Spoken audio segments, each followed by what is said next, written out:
Multiple sources are reporting that Utah is so back, they're going to win the Big 12 championship by 42 points. This is the Big 12 squad. Don't say Grande squad. How do I usually open it? I don't remember. You're talking ball with the Big 12 squad.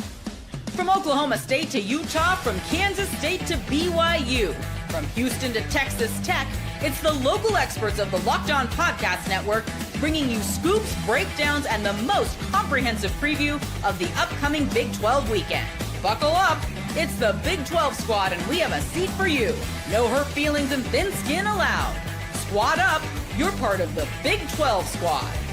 Oh, baby, squad up. Happy Thursday night, everybody. Grab your favorite brew, and hang out with us in the Big 12 squad. We are joined by He's a Man. If we didn't have a mute button, we would have been canceled years ago. His name is Cody Stovall, host of Locked On Oklahoma State. Oh, there he goes. He's got a house, and he's engaged. Kevin Borba of Locked On Buffs. Maybe he got married. Don't remember. Nick Maravitz, man of many, many words. Sometimes we got to shut him up. He hosts Locked On Cyclones, talking all things Iowa State. He's the consummate professional. He's the journalist of the bunch. It's Chris Level of Locked On Texas Tech. Don't forget, it's a basketball school, but they're pretty good at football. Undefeated out here. Parker Ainsworth, Locked On Cougars with Houston Cougars. Oh, my goodness. There he goes. He's in a car speeding away, getting away from the cops. Jake Hatch of Locked On Cougars from BYU. And finally, he's a man who claims a Big 12 championship every weekend that he wins. His hairline is receding. It's JT Westercell of Locked On Utes. He is talking about the Utes. Plenty to get to this week in Big 12. If you hit subscribe, we all get to keep our jobs. First order of business, sports podcast here. Don't want to get too heavy, too deep. Thoughts and prayers with Jake, the entire community, with the Church of Jesus Christ of Latter-day Saints after the tragedy on Sunday, the passing of President Nelson. I know it's been a huge topic this week. A fine for Colorado for anti-religious speech for against BYU from the Buffs. Heavy week, and so our thoughts go out to your entire community and hope you're doing well. Holding up. That's the good news, but yeah, thank you for all that. It's been a crazy, crazy heavy week, as you guys might all imagine, but I'm not going to lie. A little bit floored that the Big 12 levied a fine. I expected the reprimand, but the actual monetary damages, like them hitting him in the pocketbook, that's a new thing. And I think it may change the dynamic when it comes to some of these chants we've heard issued against BYU in the future. Yeah, definitely. I think you immediately see the Big 12 is going to take it a lot more seriously. So good that the conference steps up and says, look, we are looking out for BYU. It's what the Cougars joined a conference for, is to have this level of infrastructure at the very top. Past that, JT Westercell, 30 seconds. Why are the Utah Utes the best program in the Big 12 again? You're so funny, man. Look, I think we were all really overreacted to what happened against our good friend Chris Level's Texas Tech Red Raiders. I think Texas Tech is the best. Overreacted to 34-10? Overreact as in completely acted like they suck, like some people were doing last week, a.k.a. Parker Ainsworth being one of them, whose team went on the road and barely squeaked out a win against a team that the team he plays this week absolutely steamrolled. So we'll see how good they are this week. But Utah, look, they're talented in the trenches. They still got some things to prove if they are one of the upper echelon teams in this conference. But I do feel like they were snubbed from the AP top 25, and I feel like they're a top 4 team in the Big 12 still. There is more hair on the top of JT's head than there have been wins from Utah against Houston in the entire history of the program. Yes, we had a down. Can I just say we had a down year last year, and we still had a better year than Houston did. Pick a year. Last year, we literally won more games than you. We won more games than you last year. You didn't beat us. Yes, you beat us on the road, backup quarterback. Pick a year. You've never beaten Houston. 4 games. You won. It's weird. I was told by Utah fans that freshman quarterbacks are terrible. I was told that freshman quarterbacks are never good. But there's a school 40 miles away that seems to be winning with a centaur. Define good. What's good? Whoa. That's good. I'm just saying, buddy. What's good? Yeah, Big 12 freshman of the week. Like it's like it. Hey, Will Hammond is a redshirt freshman. Hey, yeah. Will Hammond's amazing at football. Is he in year 2 at Texas Tech? Yeah. He's in year 2 of college football. Is that so? Now what do you do? Do you play Will Hammond? No. I mean, not yet. I mean, I think he will play. I think he will play some, but I think they were already doing that, like red zone stuff. I envision them using him like they used Arch Manning last year in Austin. Kind of red zone, use his legs, and that worked well. Well, it did last year for when you have Quinn Ewers and all that stuff. So I don't know how this is going to play out, but I mean he will play some anyway. But it just shows you, I think you got more than one guy that can go get it done. Yeah, Jake, where were you headed there? Well, so JT will give credit to Will Hammond, but not to Bear Bachmeier. No, Bear had a good moment, but I don't. Okay, first of all, Good we don't moment. know Hammond's good quarter. Well, a good game. We'll say that. Just like Bears had a game, but we're talking about good quarterbacks. Like how many quarterbacks in the country are good? Can I see Bear do it against a team that I think is going to be a decent college football team? I'm sorry, Bor, but I don't think Colorado is going to be great this year. JT, here's the deal. BYU has got a great pantheon of great quarterbacks. Jim McMahon, Steve Young, Ty Detmer, some of the greats of all time. Bear Bachmeier is the first quarterback in BYU football history to start his career 4-0 and have 10-plus touchdowns and 0 turnovers. None of those other quarterbacks have done this. Have they played a good team? I think ECU is pretty darn good, dude. Oh, okay. Wow, that didn't take that, Borba. God bless. Damn. Yeah, I mean, Colorado should have won that game. I mean, the metrics say it, everything says it, right? But the defense can't tackle, which is a problem. Their quarterback, he looks like he's like constantly deciding like what he's going to do. Like, does he want to throw the ball or does he not? And it feels like he's always ready to run before he even looks around. And yeah, I think they let BYU back into that game, and it's an unpopular take, but they really did. Borba, to your point, I will say on paper, Colorado is the most talented team BYU has played, and you're right. The stats. Why did they go away from the running game? I was there watching that game in person, and I am floored that Colorado went away from the run game. BYU was struggling mightily to contain anything Colorado did on the ground. Yeah. Hey, Jake, is your shirt color aqua? Kind of bluish. I don't know. Yeah, I like Braylon it. Miller, Jake, to your credit, or to your point, had 8 carries. 3 of them came on one drive where he ran for a touchdown, and then they only gave him 5 more carries the rest of the game. It made no sense. Colorado clearly has a problem. They have a leadership problem. They have a play calling problem. They have a quarterback problem, and they have a tackling problem. So a lot of problems to go around. Well, it's good that Deion Sanders just accepted the Arkansas job, that he is headed to Fayetteville. Don't you take Mike Gundy's job from him? That would be mighty rude with you. Bobby Petrino sitting right there with his neck brace ready to go. Exactly. Motorcycle, exactly. I mean, Borba, what are your topics if Deion leaves? How beautiful the mountains are? I mean, another cold day in Boulder? Like what? Lots of tweeds and lots of our top 100 favorite Deion Sanders moments every day. Yeah. Should they leave Shedeur Sanders' number retired? There you go. That'd be something. That would be a conversation. Cody, where do we sit? Is Rhett Lashley or Colin Klein? That's the new one. Matt Wells, hopefully. I mean, it's always going to revert back to Zach Robinson, but we are hearing that GJ Kinney is somebody that we are seriously pushing for. Another name that is seemingly pretty popular right now, which I think I 100% agree with, is Alex Golesh. It's going to be interesting to see what other jobs pop open, right? I think if Baylor pops open, GJ could become problematic. If Florida pops open, that could be an instance where Alex Golesh is more predispositioned to end up there. But Golesh does have connections to Oklahoma State. He did work as a GA in Stillwater for a couple seasons. He's clearly a program builder. GJ Kinney, regionally, he's already made statements about wanting to stay in his area of expertise, and Oklahoma State does accomplish that. But if anything doesn't work out, it's always going to revert back to Zach Robinson, and I'm fine with that.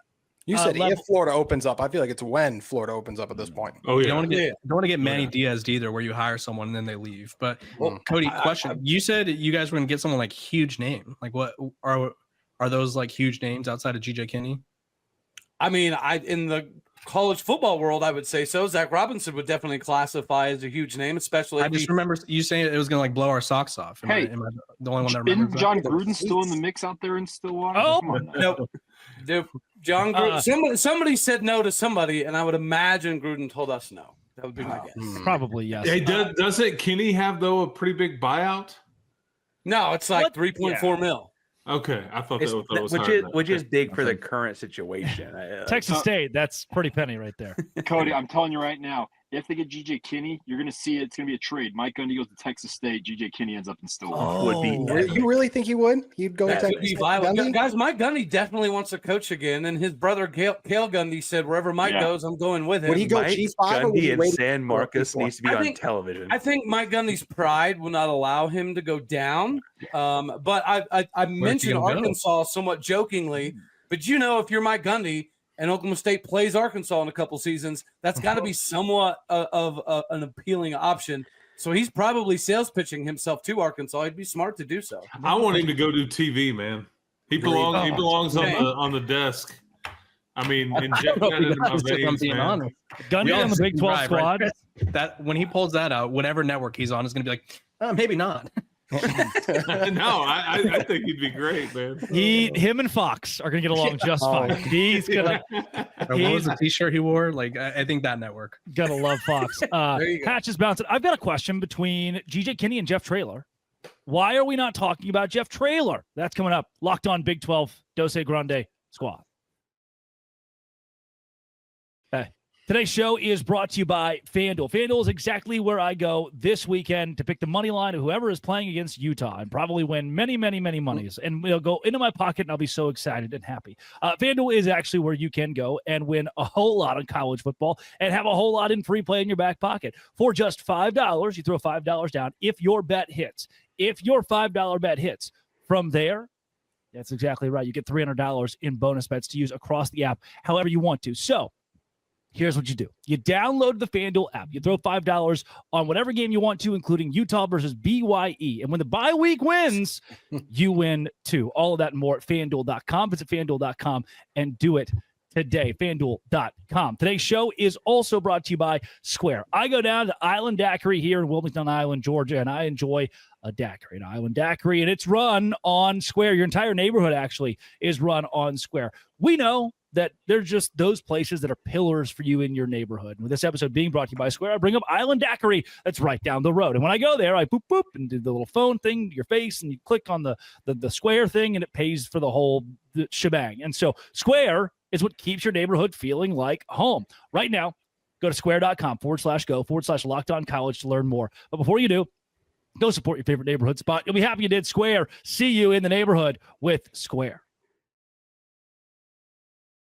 Utah, JT, you think Utah can win the bye week? I'd say so. They actually comes at a good time. They need to get some guys healthy, improve on some things. So I feel like, yes, I think they'll be all right. I am fascinated the next time that they play because I know we're sitting here talking about various teams, and we're representativeless when it comes to the Sun Devils on this lovely show. Arizona State, man, it's their league right now, is it not? They're 2-0. I know Nick's guys have something to say about it, but like that Utah and Arizona State game, that's a big one. That is a big one. Chris, it's their league in the sense that they won it last, but do you feel like they've been the most impressive team? Because I have been more impressed by Tech and Iowa State. I would say, okay, and that's an eye test conversation, but here's what I would say. Arizona State has the longest such streak in the country, and they've won 8 conference games in a row, okay, dating back to last year. Nobody in the country has any longer streak, and it can look ugly all we want it to, but they've got a pro at quarterback. They've got a pro at receiver. They figure out ways to win close games. I mean, I don't know, man. I mean, that's pretty salty because they did not play their best the other night against TCU and still figured out a way to get it done. And I think you can make the argument their tight end could be a pro level dude as well. Absolutely. I think TCU is strong, and I think that was an impressive performance for sure. I do think that Arizona State won a lot of one-score games last year, and they lost their best player. It stands to reason that just on percentages, they're going to lose a couple of one-score games this year without him.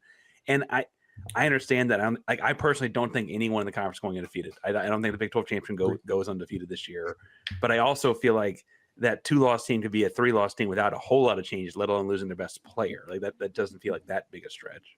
Parker, you mentioned the close game thing in the Big 12. I think that's something that we just need to become welcoming of because it's going to happen repeatedly. I don't think we're going to see a lot of blowouts all that often in this conference. Even from a lowly Oklahoma State, you're probably going to beat us, but you're probably not going to blow the absolute doors off of us more often than not. And it's just because the strength of this conference to some degree. I love Mountaineer Paul, man, but really quick, I just don't know if West Virginia is going to stay in a lot of games this year. I don't know. I don't know. And it's funny you're talking about Arizona State in one-score games. I don't know if they'll win a bunch more. They've won 2 of them in a row in the league, so they keep it going. So just throwing it out there. Everybody promised me that this year the teams that won those one-score games would flip. JT, you've used that about BYU having so many one-score games last year. Then what does BYU do against Colorado? Can they play yes, I want them to play a good team, and then I will concede I was wrong about that. I'm just going to say that. Colorado's the team that flipped, Drake. They don't have Houston on their schedule this year. Georgia Tech, they lose to BYU. Colorado's the team that flipped this year. All right, so I want to get back at some point to the G.J. Kinney and Jeff Traylor thing, because we've just forgotten Jeff Traylor into the void here. Parker, though, is this the week that Houston, the eyes of Texas, will be upon you, that they knock off Texas Tech and become a legitimate power? Look, let's be honest. If Houston beats Tech, I think there'll be a lot more eyes on the game than on Houston than just the eyes of Texas. But I will say, and I've said on the show before, laughed at me, and then we beat TCU and Kansas State last year. I don't think Utah was at their whatever last year, but they did, right? Houston and Willie Fritz are going to win games they're not supposed to every year. That's just what Willie Fritz does. It's what he's done everywhere he's been. Chris and I just spoke recently about they're coming off of a bye week. They've been told their stuff doesn't stink for a little bit. They're in Lubbock, right? It's in Houston, night game, all that kind of stuff. It just feels like they might just have 24,000 people there, huh? Well, there are a lot of Lubbock alumni, I guess. There might be 24,000 Tech fans there. Yeah. I'm not even joking about that. There's a large Tech of alumni in the Houston area.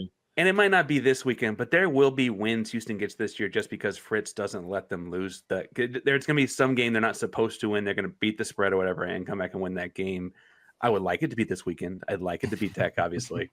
There's a little bit more feel good in that one, but I don't think it's that crazy. Everyone's acting like it's outlandish to think it'll happen.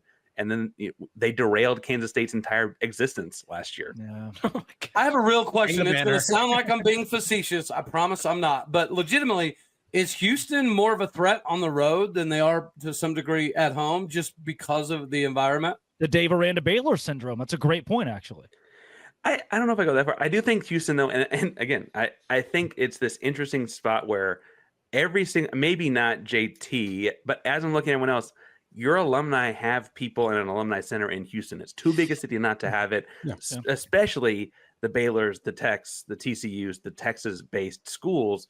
Because it's just such a big city that this is the only game those fans get to go watch of their team in their backyard, right? It's a unique situation that, look, let's be honest, doesn't exist in Stillwater, doesn't exist in Ames.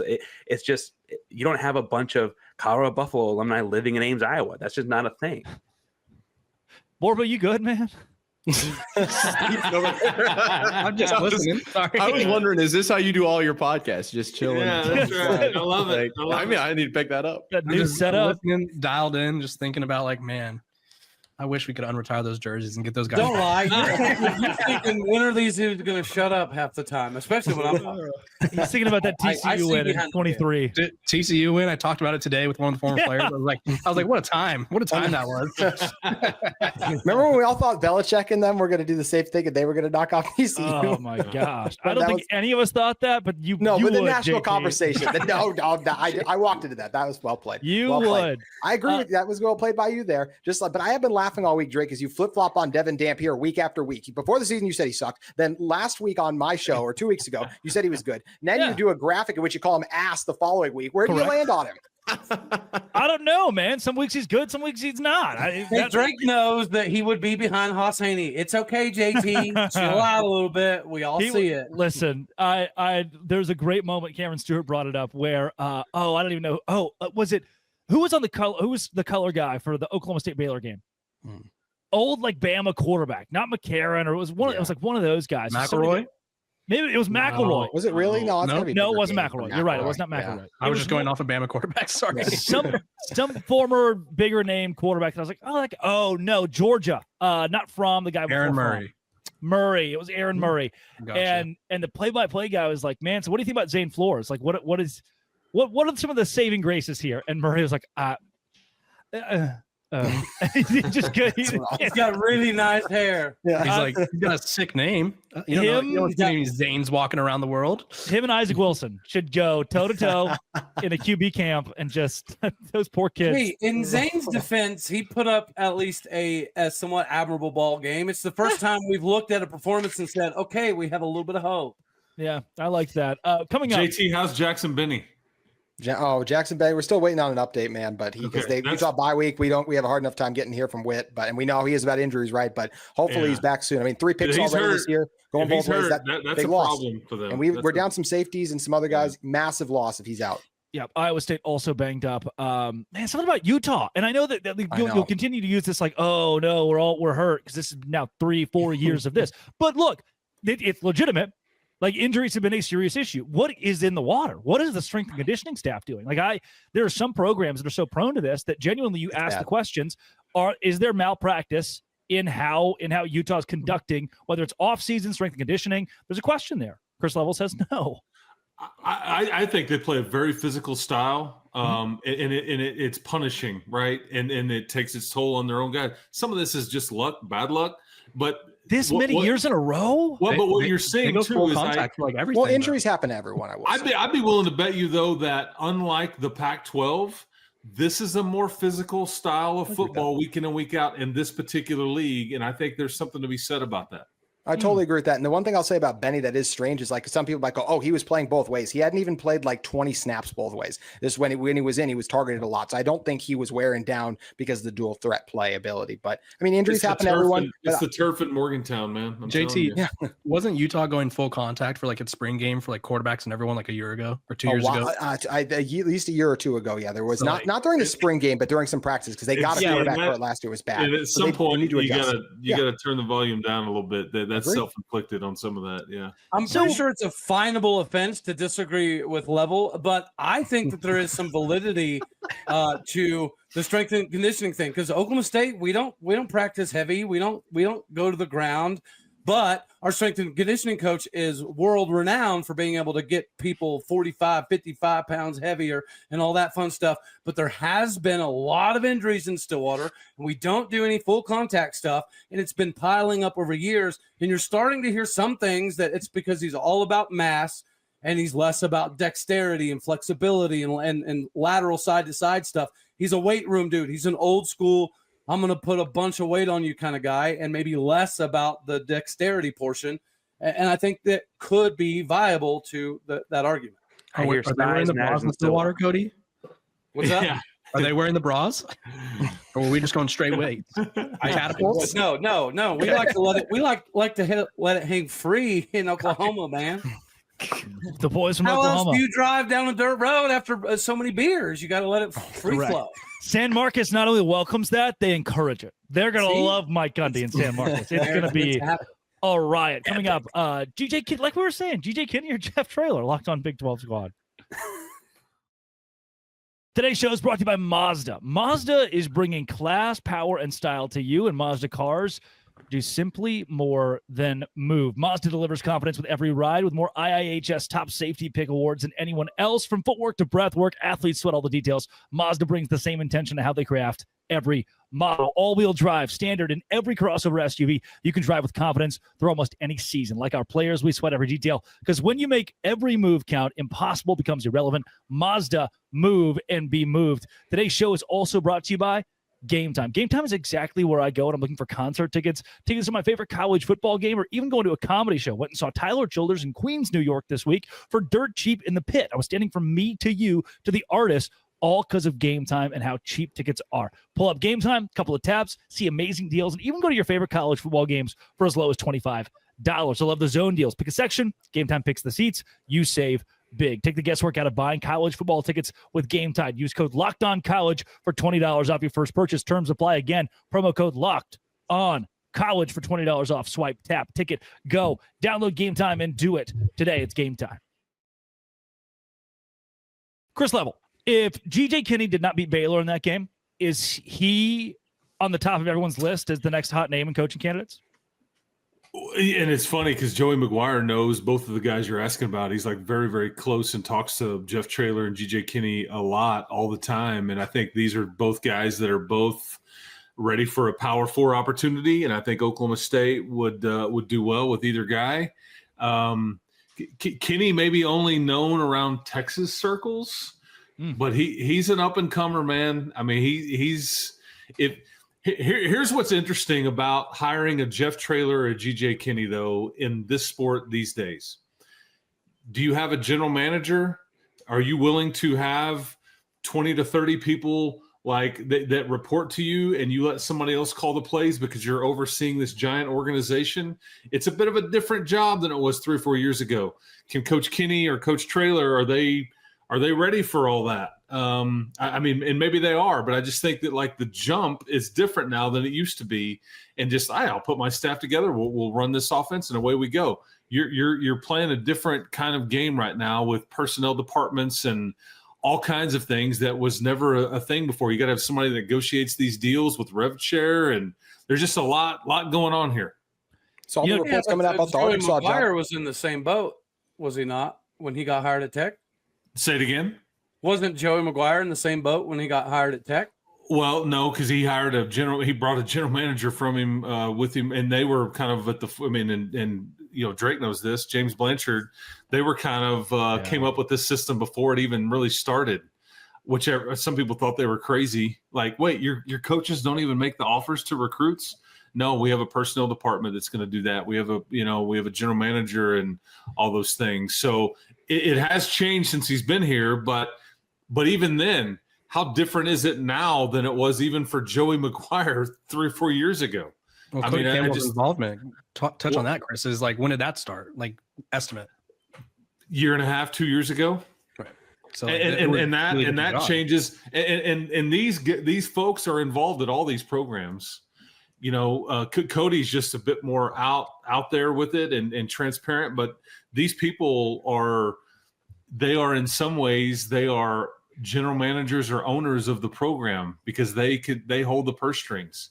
Oh, you want this donation for this deal? Well, then this is what I want. And luckily at Tech, they're aligned and there's not a bunch of ego and all that stuff, because at some places, I don't think, like Arkansas, for example, I don't think they could really get everybody on the same page as it relates to football, and it didn't really work. Yeah, basketball. I think basketball at Arkansas has proven that their donors will pay big bucks. Correct. They could be the next Texas Tech. I think Texas Tech is ahead of the curve in comparison football-wise to Arkansas. No doubt. It's just tough to do in the SEC, I feel like, because there's a lot of other things going on in the SEC. I think it's easier in the Big 12 and the SEC. The hard part. Everyone in the SEC has money. I'm not saying they'll win like Texas Tech's doing. I'm saying that I think they'll build the similar model of going all out. Yeah, I will. Because even their athletic director sat up in front of a bunch of people, Hunter Yurchek, like a week and a half ago, and he said he was like, "We are built to win a national championship in basketball and in baseball. We are not built to win a national championship in football." And I think everybody was like, "Whoa, how dare you say that?" But I think people in the room are like, "Yeah, I get it," and they're not. It's tricky to tell your fans that, but they're not built to win the SEC, much less a national championship in football. Then he also said they're going to invest more money in football, so they can be. And Sam Pittman's like, "What about me?" Yeah. And Mike Gundy saying, "What about me?" That's exactly. He's writing the letter again. He's writing the letter. Talking to Coach Patterson last week about this, Gary Patterson, he was like, "Look, it's no secret when he got fired from TCU, he went from 1 full-time strength and conditioning coach to Sonny Dykes has 5. It's like, what? Why did I get that? What is it? But it's the new shiny toy when Jeff Traylor comes to town, when GJ Kinney, which, by the way, Traylor coached GJ Kinney at Gilmer High School. Pretty awesome. When that guy comes to town, they get the bells and the whistles. They're the cool new toy. But he didn't play at Tulsa, right? That's important. All right. You forget that GJ Kinney is a Golden Hurricane legend. And since the Golden Hurricane just got rid of Mike Gundy, I feel like this is only fitting. Wow. Well, and if we're going on old hats, Traylor did coach at Arkansas as an assistant for a while. As far as like where this three-ring circus ends up, I would also point out someone who I think I'm the most recent coaching hire in the room here. Nice. Kinney and Traylor were both very high on Houston's radar. It's the matter of time for them to make the G6 to P4 move, and I think people know in bringing them in, they're going to have to fill in the gaps on the personnel stuff, because that's not a thing. That's just an assumed cost when you bring this in, because they haven't had to deal with that in the same kind of way. Right? I asked Mac Brown last week, who does his makeup, which was a wild thing to ask Mac Brown, but he was looking real. He was looking real glimmery. And he somehow segued that into like a parable about how he does his own makeup, because when he was hired at Texas, he had 35 staffers, and now they have 105 staffers. Yep. Like it's an insane. I mean, even some of these universities that are big now or were big then, sometimes they don't if Kenny gets hired at Oklahoma State, he's going to have access to more staff than he's ever had before. More people than he could ever hire, that he knows to hire in departments like what Texas Tech's doing, where it may not be Joey McGuire shaking your dad's hand and giving you the offer. It's going to come from a much more infrastructured position in your football program, which I think is a good thing. And Oklahoma State does have leave, though. I feel like currently- Traylor's up for a job every year. Like, Texas Yeah, it's A&M. weird, isn't it? Like Traylor, maybe he's like staying too long. Like, go now. Is he pulling a Matt Campbell? Well, he wanted to go to A&M, but they went with Elko instead. Right. But he's up for every job, though, Chris. Yeah. Right? Like in the state of Texas. Sounds like and he was in the Texas Tech job, and I think he essentially was like, yeah, I don't want to. He kind of was like, that wasn't super interested in that one either, and. I think he prefers to be at UT or A&M, but those are difficult to get, as we know. Yeah, yes. For what it's worth, look out, Sharky's coming. Even Eric Morris at North Texas is a name that you're hearing float quite a bit around in Stillwater. Jeff Traylor I haven't heard him mentioned other than like national analyst, but inside Stillwater, I mean, I've heard even Colin Klein mentioned, but no Jeff Traylor. So I don't know if he doesn't have any interest. Or maybe he's trying to build a Boise State kind of thing, or like the Gonzaga of football, where it's just like, why can't this be the G5 or G6 now representative? And I can tell you that he has been frustrated at UTSA in the last 2 to 3 years for what they don't have. Yeah. But again, you overstay it a bit, and it's like, okay, well, now I don't have any more leverage. So who knows? It'll be. Willie Fritz. Willie Fritz has this. Fritz is like he's now 65, 67. 65. He's 65. 65. He's won every. But the deal is, and the Tulane thing took a while to build up. But he had multiple examples of building programs up. Yeah, Traylor and Kinney didn't have, though to get to this. Houston, but Houston. Well, and I think Lance Leipold went through a very similar trajectory as Willie Fritz has. Yeah. Lance Leipold at lower division football is an actual like legendary name. Yeah. Like legendary.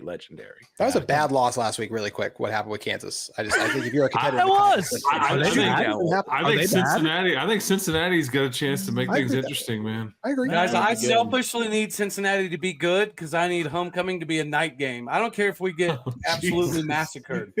I just selfishly need it to be a night game. So are they last year's Arizona State, where we all think they suck and then they go on and make a run? That would be crazy. Well, especially if they lost to Nebraska, that would really hurt if they end up being the good one. Yeah, because they moved the home game. They're not going to be that Arizona good. State JT. lost to Mississippi State is hard to swallow. Just good enough to be interesting, but not that good. They're not winning this league. Love it, baby. This has been and always will be. If you hit subscribe, we can keep our jobs locked on. Thanks for making our shows your first listen every single day. It's the Don't Say Grande Squad.